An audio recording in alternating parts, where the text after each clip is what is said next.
This show contains profanity, advice you should never follow, humor that you might not enjoy. The names have been changed to protect the guilty. Do not try this at home.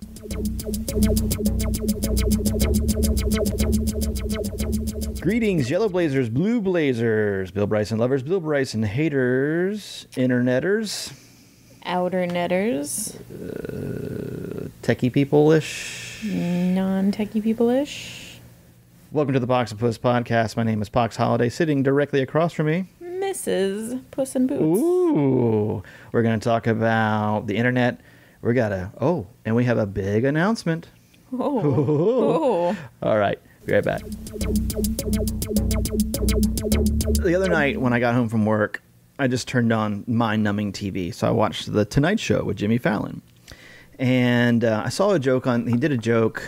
I can't remember what context it was in, but the phrase, you up, meaning like a booty call, like you up. You ever heard of that? Yeah. I've heard of that. Well, that was used in a joke. And of course the crowd went wild. And so it got such a huge laugh that I love being married to my wife, but I didn't get to live in the you up era. Oh, I did. Okay, well, that was one thing I was wondering if you lived in the you up era, but like for me, the closest thing to you up was like the lawless lands of America Online, like in the late 90s. It was like there were no websites to visit. Right. There were just chat rooms and little places to go to learn about things and places to buy, wingdings and different sounds for your computer, for your 286 computer. Wingdings. So like AOL was kind of like the early adoption of Christian Mingle and Grindr. Cyber you up. Right. Yeah, exactly. You up. Wait, you actually met these people? Dude, I met people online all the time because it was like... In real life? Yeah. Like in safe places. Okay. Like I wouldn't meet them like come to my house kind of thing. Yeah. But like it was like online dating. But in... what year was this? Like 97 through 2000. So how old were you? I would have been in my early 20s. Wow. Yeah. You're a trendsetter, man. Exactly. Well, it made me think like also in that late 90s era was when people were using Trail Place, which was Dan Wingfoot Bruce wrote that book and wrote the AT guide or whatever it was. Yeah, it was just like a really rudimentary... AT handbook or something like that. Yeah. But it told you about each trail town, a little bit about the shelter, that kind of thing. So Trail Place was really the first place you could go to. And it was, again, kind of like AOL, just a big bunch of chat rooms. You got a listserv, like those old school things, which would be like an RSS feed now, I guess. And so I started thinking about that. And, and then I guess out of that popped White Blaze. Yeah. Did you ever use White Blaze before? Yeah, I did. You did? A lot. I see, that's the thing is, I talked about this in, I think it's OPP 5, my apology to Dan Wingfoot, because he and I got into it online back when you didn't understand what being online meant. And I did not use any website before I went. I had there was like a How to Hike the AT, like really thin planning book. And then... It was like a workbook, wasn't it? Yeah, it was like a workbook you would have gotten like in 4th grade. Yeah, I remember that. There was that, and I think I looked at like 4 or 5 pages of that thing. And then what I really did more than anything was look at the 1995 coffee table book, the one that Prof is in.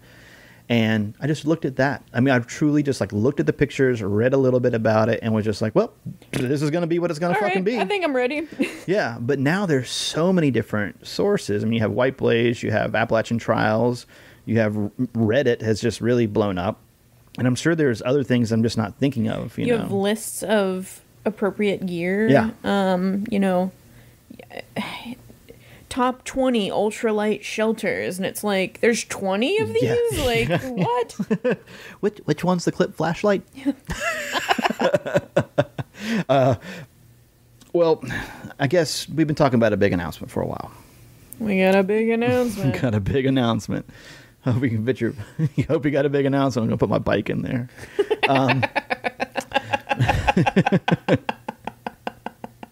I didn't think it was gonna hit you that good. I'm gonna take a sip of Budweiser to celebrate. Yeah, I'm gonna put my bike in there. But well, I guess I could explain it. You and I could talk about it. But probably the best thing to do is to talk to the man himself, Zach Good Badger Davis. Hey, I'm sitting here talking with Zach Davis, the author of Appalachian Trials and also the owner of AppalachianTrials.com. We finally got to hang out and meet each other in person at Trail Days this past year. And so what's been going on since I last saw you? Oh, man, I've been very busy. Spent about a month out on the AT, and as you mentioned, I got a chance to hang out with you and Puss at the prom, which was amazing. Oh, yeah. Anyone there can attest to that. But, yeah, just been keeping busy. I got a couple short backpacking trips in my future. But the reason we're talking, let's not beat around the bush too much here, is I guess we have an announcement to unleash the world. So I'm a huge fan of the Pox and Puss Podcast. I listen to every single episode, never miss one. And selfishly, I want more people to like the things that I like. And it just so happens I run an Appalachian Trail website where people get such information like this. Right. And I figured, you know what? Let's add Pox and Puss to the team. So I figured it was a no-brainer. And as of today, officially, Pox and Puss will be hosted at AppalachianTrials.com. Nice. What in addition to our amazing podcast, what else can people find if they haven't already discovered the awesomeness of AppalachianTrials.com? What can people find on your website? Sure. So I guess the heart of Appalachian Trials started with I was very lucky during my Thru-Hike that I had a good amount of exposure, and from that's the reason why the book Appalachian Trials kind of took off. So the purpose behind Appalachian Trials was to pay that forward to future Appalachian Trail Thru-Hikers. I think this year we have like 15 current Thru-Hikers on the trail. That's not counting those that have already gotten off, which is probably about 80% of them. And then on top of that, we have probably 10 to 15 other active writers, basically just covering anything AT related, whether it's advice, sharing some inspiration, talking about the culture surrounding the trail. Basically, we're just trying to share great content surrounding the AT. So, it's been a lot of work, but it's also the most fun in any project that I've ever had, and I'm really, really happy with the traction and the community that's been forming around Appalachian Trials now. Well, I've enjoyed reading the bloggers. I also enjoy. I mainly get a lot of information about Appalachian Trials from Twitter. What is the Twitter for Appalachian Trials? That one is because Appalachian Trials is too long for Twitter. 140 character bastards. It's just App Trials, AppTrials. You can find us on Facebook, Appalachian Trials. We're on Instagram. Pretty much anywhere you go to the internet, we are there, sharing good content. Well, you're a good follow on Twitter because of not only what you write, but also of all the bloggers that you have on that are blogging for AppalachianTrials.com. It's really cool. Like you find a lot of, you take stuff from a very interesting angle. And if anybody hasn't read your book, they definitely should. I mean, I read it after I hiked, obviously, and it's still a great read. It still definitely puts you right back into the mindset. And that's what I like about your book. It's not so much of a here's how to. It's more of a mental, I don't know how to put it, but it's more like a mental charge. Kind of helps you get through the emotional and mental aspects of hiking, which I think are way more important than the gear and the actual trail itself. That's why part of our pod. I think that's probably one of the reasons we're drawn to one another, is because it's more the emotional, it's more the connections that you make on the trail, for me at least, and I know for Puss as well, as opposed to worrying about grinding out miles and that kind of thing. And that's what you look back on. That's what everybody says. You never take enough pictures of people while you're out there. Hopefully that's changing these days. But I kind of talked myself into a corner. No, I mean, I appreciate that. Because because you go on White Blaze or pretty much read any AT blog, there's a tendency to sugarcoat things because I think there's this idea circulating that through hiking the AT is a vacation. And although it is very fun, there's also days that are just the worst days of your entire life. And I feel like that side of the trail is underrepresented. So my goal with the book was just to paint a very real portrayal of what through hiking the trail is like, and making sure that people are actually prepared to enter into those hard days. But I mean, I don't want to talk about the book too much. If you want to check it out, it's on the website. But yeah, I mean, I'm more so than anything, I'm very excited to have you guys on the website, bring you into the Appalachian Trials family. Honestly, I've just been blown away with how many awesome writers and now podcasters I've had on the site. It's honestly something. There's a very special thing happening here, and I'm stoked to have you guys on board. Yeah, you are definitely the new generation of the internet. You're like on the new generation of the internet as far as the Appalachian Trail goes. It's like I really feel like from everything I read, Appalachian Trials and of course Reddit are where a lot of people are getting their info these days. And I really, really like your site as a resource. I'm not just saying that because you're my boss now. I hope you're my partner. Come on. I appreciate that. Everything I create selfishly. I'm just building this thing that I wish I had when I was through hiking the trail. So it seems like it's resonating with others. But yeah, very, very excited. And one thing I also want to talk about while we're on the phone is we just unleashed something on the site, a Thru-Hiker registry. Basically, it's a way to keep in touch with your fellow Thru-Hikers. I know Facebook already exists, but sometimes not everyone's on Facebook, and sometimes some people just slip through the cracks. It's just an easy way to be able to peruse all the Thru-Hikers by year. However, it's not very filled out. We literally just unleashed this. So if you're a Thru-Hiker and you're listening to this right now, go to AppalachianTrials.com/thru-hiker-registry.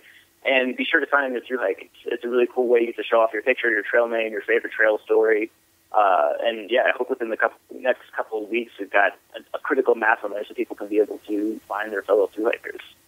Yeah, that is one thing because, being on Facebook and being on Twitter, it's kind of tough to find people on Facebook sometimes, especially if they don't put a trail name in, if they only use their real name. You never really learn a lot of real names.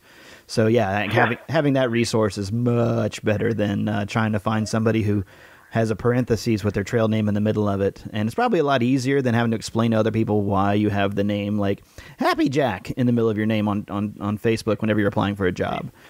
Yeah, absolutely.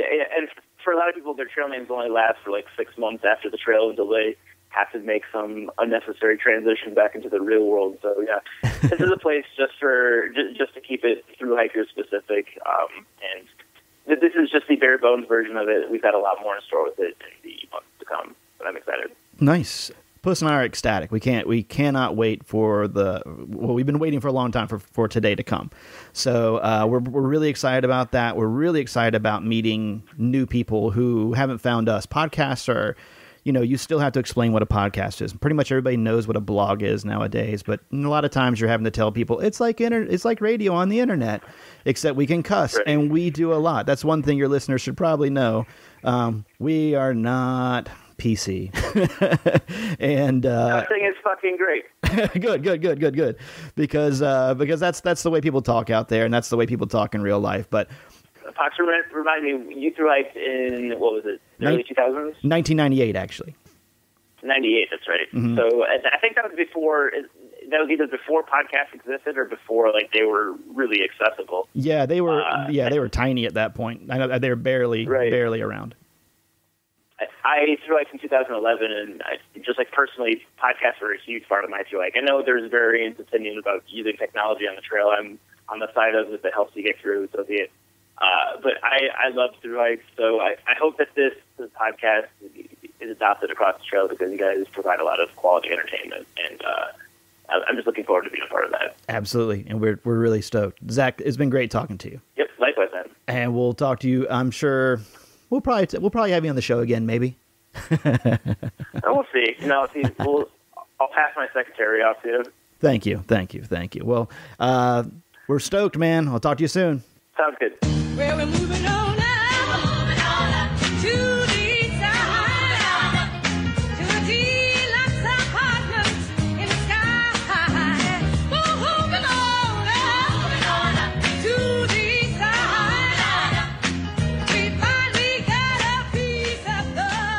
So keeping with our internet theme, I went on to Reddit. There is a Pox and Puss subreddit.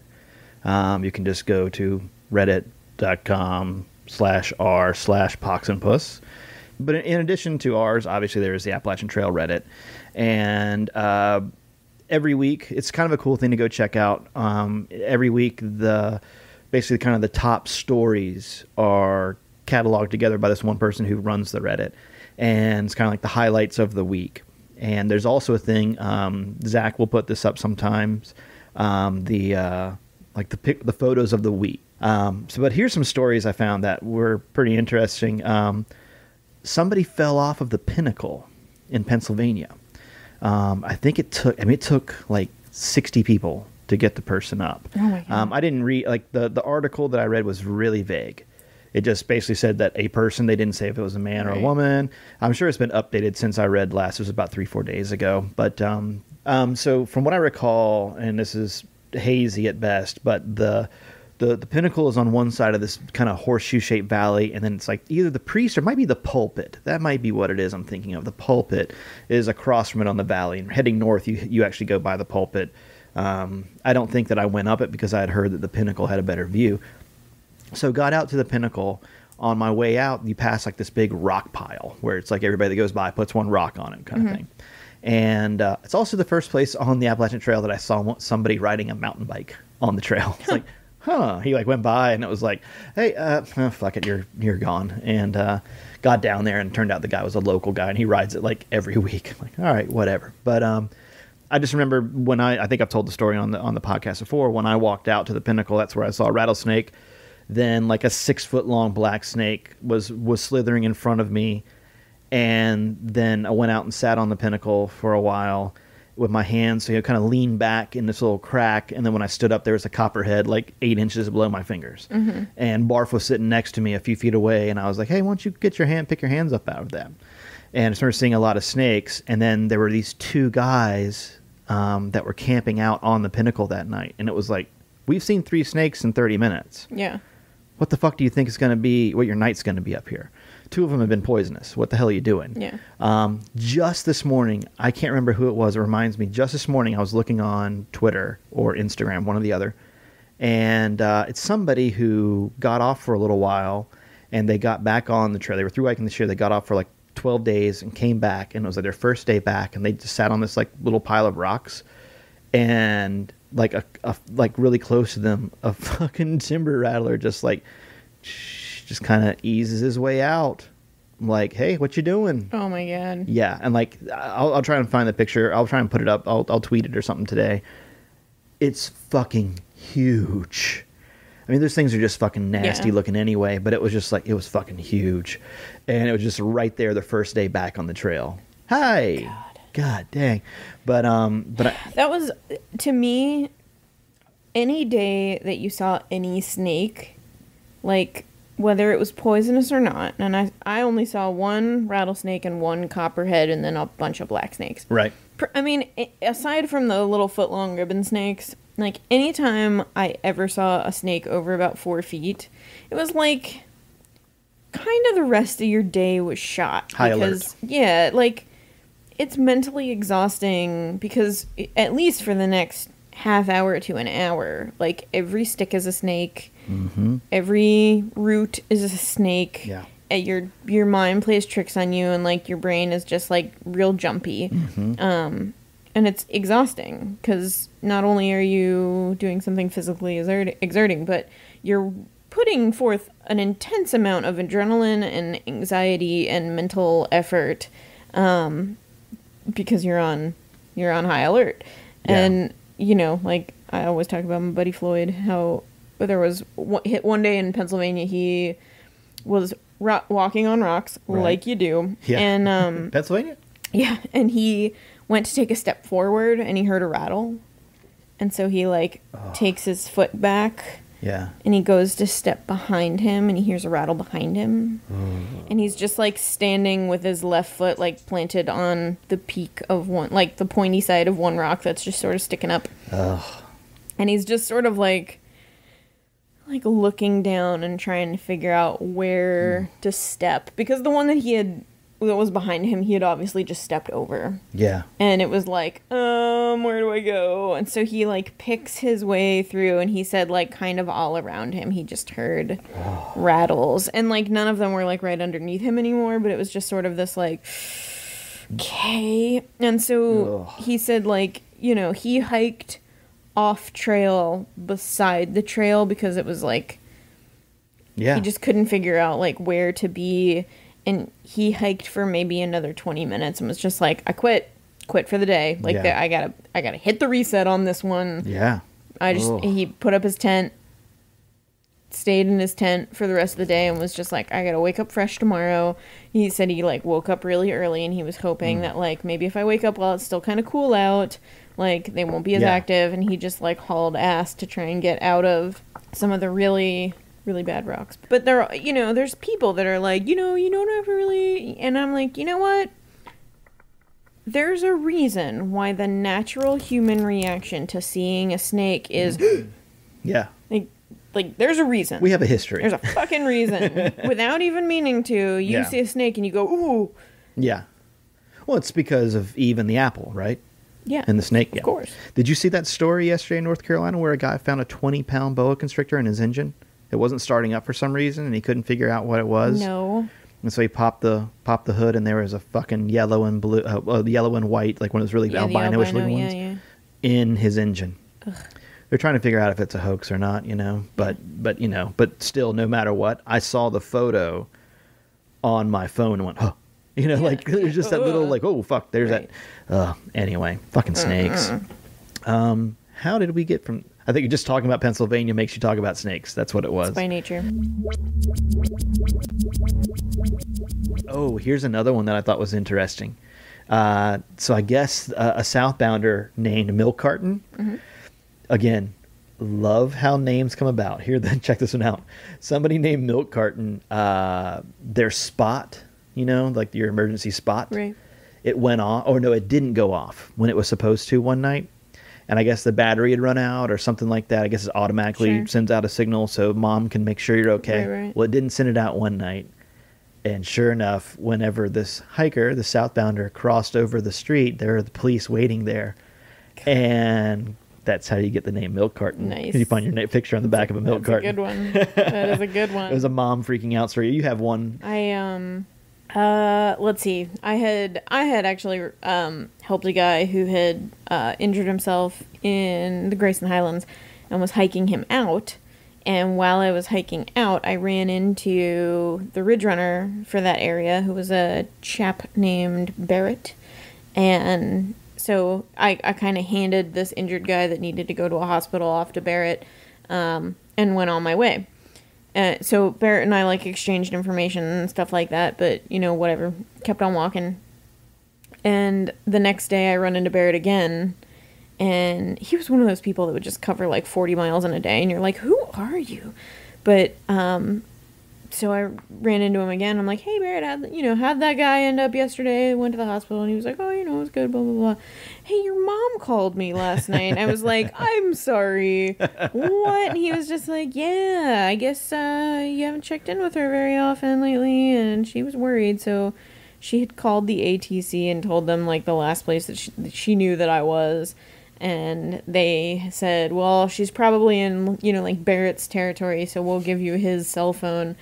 So he had told my mom that he had seen me that day and that I was good. And I called my mom the next time I had service, and she was so mad. And I was like, Mom, I haven't had service in 5 days. We have been over this. If I don't have signal, I can't call you.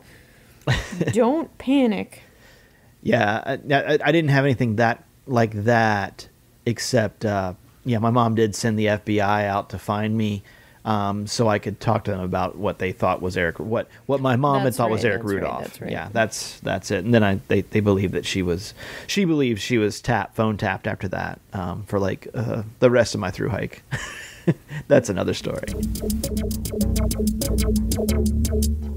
This week, I still haven't watched it yet, but the trailer for Wild came out. I've been trying to find it, but I didn't know that it was out yet. I've been trying to find information on it, anything that I could find. I didn't know have you read the book? No. I didn't know that the character was a heroin addict. Oh, I didn't either. Like kind of cleaning like up recovering, or something. Yeah. Okay. And so I haven't seen much of it, but I've seen the pictures, poster, like the yeah. trailer poster or whatever it is they're showing. But so there's that, and then when you add in A Walk in the Woods, which is coming out November 2015. And have you seen some of the actors and actresses that they're adding into it? Well, I knew Nolte and Fucking Redford. Awesome. Who else? Yeah, I keep checking in on the IMDb for A Walk in the Woods, and for a really long time it was like just Nick Nolte and Robert Redford, right. Maybe one other guy, but like the cast was really small. But lately, it's just been booming, and I'm super psyched about some of the names that they're adding in. Nick Offerman From Parks and Rec? Yeah. Nice. Yeah. Emma Thompson. I'm trying to figure out like who these people are gonna play. Emma Thompson, is she in Harry Potter? Is she the girl so. No. You're thinking of Emma Watson. Emma Thompson. Oh. She's British. White lady? Yeah. Let me think about what she's been in. Okay, she was in Love Actually. She was in Sense and Sensibility. She's been in a good amount of stuff. Like, she's won 2 Oscars. Like, she has a new movie coming out as well. I just saw her on CBS Sunday Morning today. There you go. Yep, they did a story about her. There you go. Yep. Walk in the Woods. Walk in the Woods. Kristen Schaal from 30 Rock. Oh, of course, yeah.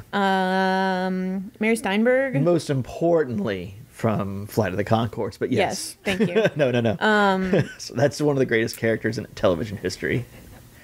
I'm trying to, I'm looking at all these, and all these people seem to be, pretty ridiculously good looking, and I just keep trying to figure out, who is going to play the annoying woman. I gotta go back and read it, or I know. I'm gonna listen to it again. I'm not gonna read it again. I'm gonna listen to it. I always know what her name is, as soon as we stop recording, but there's a lot of, pretty men that I can only assume are just supposed to be, buff hiker types. Right. John Capp, who's from American Chopper, I think. Okay. He's going to be Beulah's husband.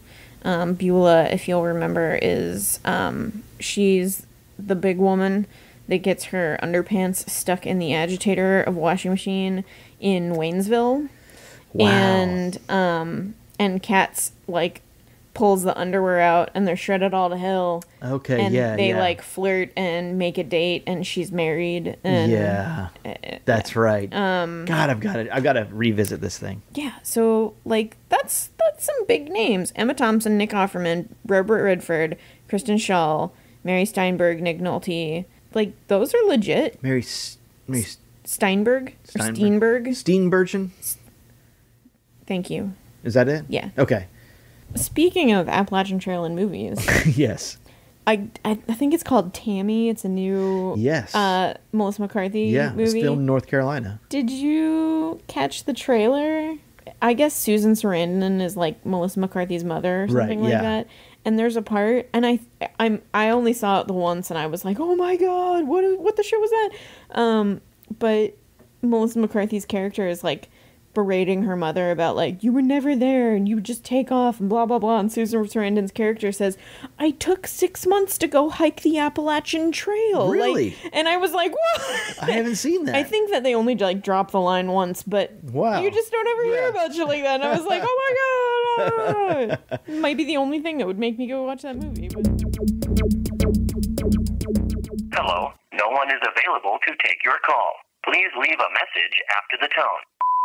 Hi, diddly-ho, hikerinos. This here is T-Bone on the Continental Divide Trail, stepping just out of Silverthorne, Colorado. Woo, get her done. Never seen a greater conglomerate of corporate shitholes tucked into an intersection in my entire fucking life. Whatever. Sports Authority had a pair of socks for me. City Market, outstanding grocery chain out here in the West. Very friendly, as always. And, oh my God, don't believe this shit. Fucking Wendy's is serving breakfast, so it's just every bit as bad as you might think. I mean, I would imagine the artisan sandwiches are a notch above very bad, but at any rate, I can get a combo meal for $5, then go over to Safeway, eat a pint of ice cream, grab a can of V8, 2 airplane bottles of vodka, and a 19.2-ounce Dale's Pale Ale, scale it right up the side of the motherfucking Ptarmigan Trail, And at some point I'll be back on the CDT. Fascinating stretch this last little bit here, kind of hopping from ski town to ski town, eating shitty food, and getting hot because it's like hot down at 8,500 or 9,500 feet. So I can't get back up to 12,000 feet fast enough. 2 days gonna roll in on over Jones Pass, Berthoud Pass, right where Winter Park is. Won't be going into Winter Park, no need to. And then kicking it all the way into Grand Motherfucking Lake, Colorado, which is really cool because I get to walk into town and they have a hostel, and I'm pretty sure there'll be beer also. So very excited about that. No, I'm really proud of all y'all out there. Happy hiking to everybody. Hey, if you're just listening to this and you just wonder, you know, like, yeah, this is the shit, but it's also kind of like a job, you know. I'm sure any Thru-Hikers out there, current, past, whatever, can agree. Some mornings you get up and you don't want to fucking hike. So you know what? The other morning I didn't, and I took a 000 in Leadville. Yeah, I went to this really neat little store that had a green cross on it also. Sampled some of their imbibements, and let me tell you, Colorado is the place to be. So get down with the funky sounds from the T to the B to the O-N-E. Shout out to Billy D, J to the K, Nebo, Pox, Puss, everybody's mothers. Peace out. This is T to the fucking D-O-N-E. I don't know what to say after that. T-Bone, high on life or something. High on Colorado, I believe. Good job. He's Rocky Mountain High is what's going on. Exactly. He's fucking John Denver. He's fucking feeling it. He is loving it right now. I talked to him on the phone the other day. You think? And for those of you who don't know who T-Bone is, I think it's episode 10 and 10A. It was T-Bone and Flutterby. Gosh, I guess it would have been last season, I guess it was. We had them on last February or so. Yeah, T-Bone is loving it. For those of you who don't know, T-Bone is about 6'3.5", and about 150 pounds. He currently weighs like 145. No way. Yeah. He's actually having issues with keeping his pack on because he's so skinny. Yeah. That's why you heard him say that he could go eat a $5 breakfast and then go eat an entire pint of ice cream and probably drink an entire beer and all this stuff. I mean, he's emaciated. Yeah. But he's he's on the CDT and loving it. Hey, Pox and Puss, it's Terry Moore, hashtag not a Thru-Hiker yet. Age 52, ran first marathon 2 weeks ago and got that off my bucket list. Got turned on to your podcast about 2 weeks ago, so I'm listening to your current podcast. But I left Fayetteville, North Carolina this morning at about 6 a.m. and I'm just past OPP, episode 5 into the next one. It's carried me through West Virginia now into Kentucky. Headed into St. Louis or Kansas City for a meeting. But you have made this trip so easy, and I've enjoyed every bit of it. I've not been on one radio station yet. Man, guys, y'all keep up the good work. I love what you're doing, and I will take all of your advice because it's pretty sound advice. Guys, I hope you're enjoying Trail Days, and I'm an avid follower of you now, and can't wait for the next podcast after Trail Days. Y'all have a great one. Bye now. That's pretty cool. How sweet are you? Haven't turned on a radio station yet. That's pretty awesome. Please don't take our advice, though. Oh, God, no. It's horrible. Maybe, back when we were still wet behind the ears podcasters, maybe we took it a little bit more seriously, and I think maybe several episodes and several $100 worth of liquor later, we've gotten a little more relaxed about the advice that we give and then immediately follow with please don't take our advice. So just, take it with a grain of salt, but we do appreciate it. Yeah, absolutely. That was awesome. Thoroughly. That one definitely, I listened to this one ahead of time, and did it make your heart go 3 sizes? It did. It brought a smile to my face. Oh. And that's not easy to do. No. All right, Puddin'. Oh, you were wondering who you sounded like, Pops. You sound like a more heterosexual version of Ryan Seacrest. Let's see. Oh, Chris, you mentioned not carrying a water filter or something one time on the trail. I just wondered what you had done about filtering water. And the other thing is I have a long story about a panther that we saw trapping us on a ridgetop hiking around Mount Rogers one time about 3 years ago. The guys were there with a horse and said, "Oh yeah, we saw it the other night." After that, we left pretty quickly. All right, guys, love the show. And I remember there was a fake panther story that came out around. With that picture. Was that the wasn't Grayson Highlands? It might have been Roan Highlands. I thought it was Mount Rogers-y area. Did he say Mount Rogers on his? Yeah. I think it was either Rogers or Roan. I can't remember where it was, but I guess the picture had actually been taken in Texas. Yeah. It was like a black panther. Yeah, but I mean, that was just Black Panther. I held up the fist in case you guys didn't see it with a black glove on. Yeah. But you didn't carry a water filter? I did not. What did you use? Actually, I carried a water filter for like the first week, and that was my piece of gear that I was most on the fence about when I started. Everybody that I had talked to that had hiked before me said, leave it. And then like one of the last people I talked to said, you know what, fuck it, bring it, and it'll be the first thing that you send home, I guarantee it. Yeah. And it was. I carried an MSR Waterworks for the first week of the trail and just realized that Aqua Mira drops were gonna be much better for me. So I did not filter, but I did use Aqua Mira, and I know most people will agree, and there's always exceptions to the rule, and there are places where it hasn't rained in a while, or it rained a lot, so there's like a lot of sediment in the water, but generally speaking, the AT is so friendly to not filtering and just chemically treating water that, I don't know. I was kind of 50-50. I think I carried the old school pure hiker, which is the Cat-O-Nine hiker. Carried that, and I only needed 2 filters the entire time, but I think I stopped carrying it around Connecticut when I got to like New England, and went to actually in Kent is where I went to Polar Pure. And that's an old school. I mean, does Polar Pure even exist anymore in the little glass bottle? It does. But I think it's hard to find. I would imagine so. I bet, here's what I think. I bet money, and I'm again, don't take our advice, but I'm going to take a wild guess that something in Polar Pure helps you make meth. Yeah. I could just see it being one of those things. Kind of like, did you know Snow Seal? Yeah.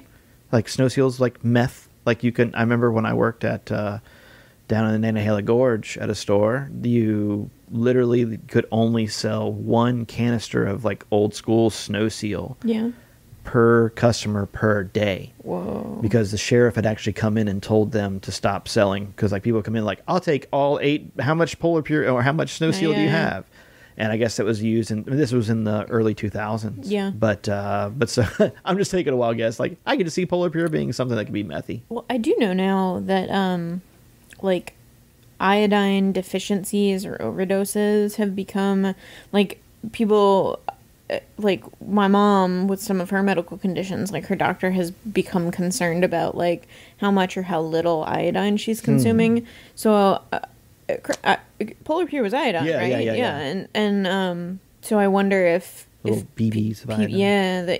I wonder if people aren't just, if it's something you have to be a little bit more careful about when it's non-emergent. That shows. I mean, like ever since I didn't do the AT, I've gone back to a pump. I just, I think I've had the big 3. The only thing I haven't had, I've never had one of the gravity fed ones, like the Sawyer. They seem and that kind cool, of thing. but I think that they would make sense if it was more than just one person. Like if you were hiking as a couple, or if you were in Gryffindor. If I can just somebody carry a goddamn water tank. And, fuck it. Yeah.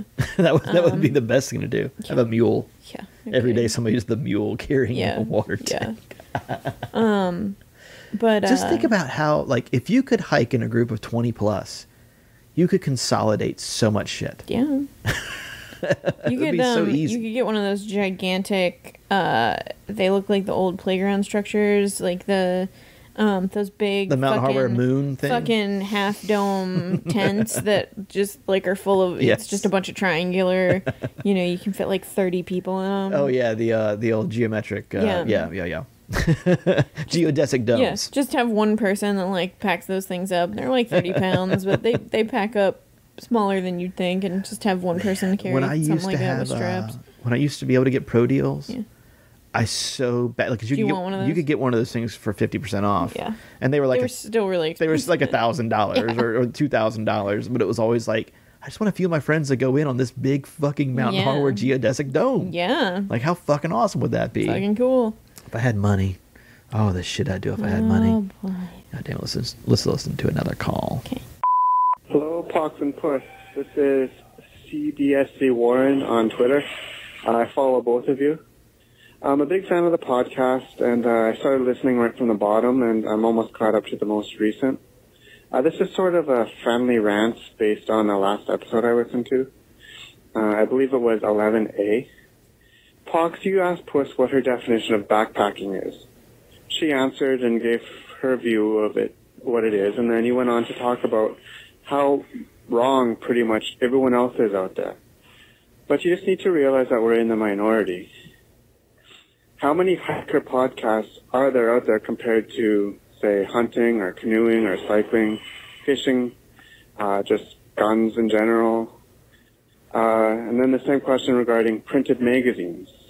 How many backpacking-related magazines can you think of?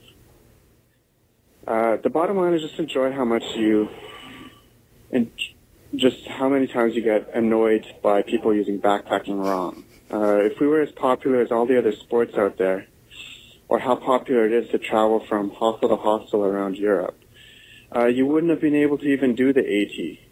We would still be on the waiting list. We'd still be hitting refresh on Ticketmaster over and over just to get a shot at it. So, backpacking or hiking, the truth is we are an obscure activity, and it's awesome. I agree. I'll have to go back and listen to it. I think maybe what I was talking about, just how when you look up backpacking, like so many of the backpacking Twitter accounts are more like I'm going to put on my backpack and travel around Europe. Right.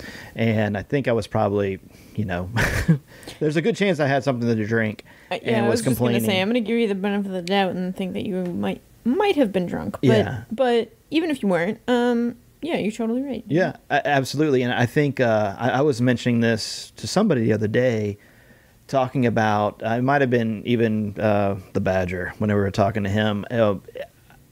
We're niche as fuck.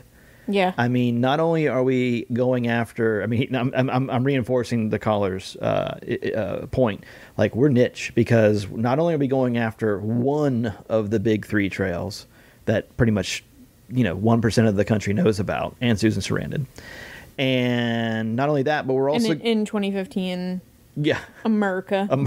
But for right now. But like, not only that, but we're also going after the people who try to hike a lot of it. Not just people who take their picture, at a gap someplace, like Appalachian Trail. Buy the t-shirt that says, I've hiked the entire width of the Appalachian Trail. The entire width. Hey, you can buy one of those Main Street, Bryson City, folks. Shit, yeah, you can.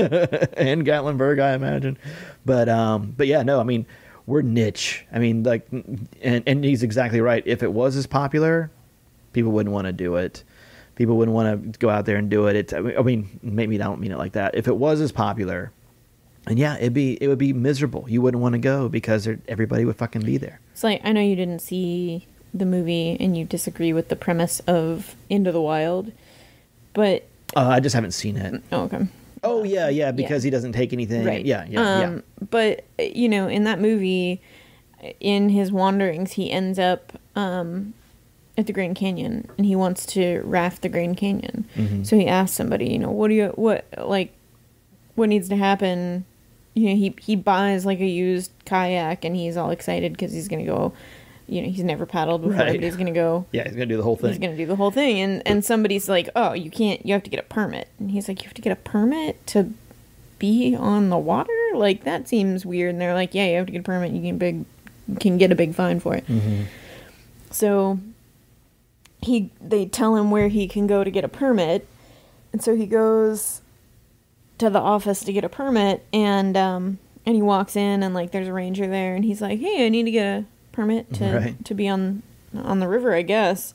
And he's like, "All right, sign into this book, there'll be $5 for a processing fee, and your date's gonna be May 11th, 2009, and like the movie was like from 1993 or something like that. And he's like, what? Yeah. And he's like, yeah, there's like a 9-year wait. And he's like, there's a 9-year wait to be on a river? And it's like, can you imagine if you wanted to hike and somebody said, all right, well, your start date is going to be May 2nd in 2017. It would be insane. I mean, you know, thank goodness as of right now. I mean, that's part of the best thing about it is that it's, you know, I hate to say it like this, but it's like there's an elite few. Mm-hmm. It's, you know, I use this comparison kind of often, and I go back and forth between thinking that it's spot on and a comparison that I hate, but it really is kind of like this fraternity of, you know, people that have a shared experience. And not very many people do it. And not very many people understand what it means. And when you find somebody that does, it's really nice. Because, you know, like, how many people love distance hiking and their spouse or their friends or their boss or whoever just don't get it? Yep. And so it gets trivialized. So when somebody does get it, it's really nice. But those people are few and far between. So, you know, he's So what you're saying is, by doing an Appalachian Trail podcast, we've set ourselves up to be billionaires. Exactly. We're sitting on a gold mine. Whatever day it was when you came to me drunk and said, I want you to do this project with me. I wasn't drunk. I know you weren't. You actually were very... I took you to lunch. You were very businesslike about it. You did take me to lunch, didn't you?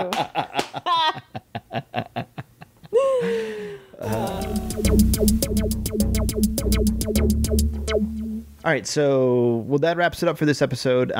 Welcome to all of our new listeners that have found us on the Appalachian Trials network. Happy to be part of the family. Hopefully you'll enjoy some of these future episodes. Yeah, we talk dirty. We talk about poop just like you do on the trail. I hope you guys enjoy it. I mean, you know. We talk dirty. We do. We talk dirty. we do dirty talk. No, we don't. He's lying. Well, yeah. We talk about gross stuff. We don't talk dirty. We talk blue. We work blue. Right? You ever heard that term? No. It's like what the old school comedians call cursing. Huh. We curse a lot. We do curse a lot. We're blue as fuck. Yeah. And but we're just happy to have you on board. Go back and check out all of our old episodes. If you're a big fan of the Good Badger and Appalachian Trials, go back and check out episode 25.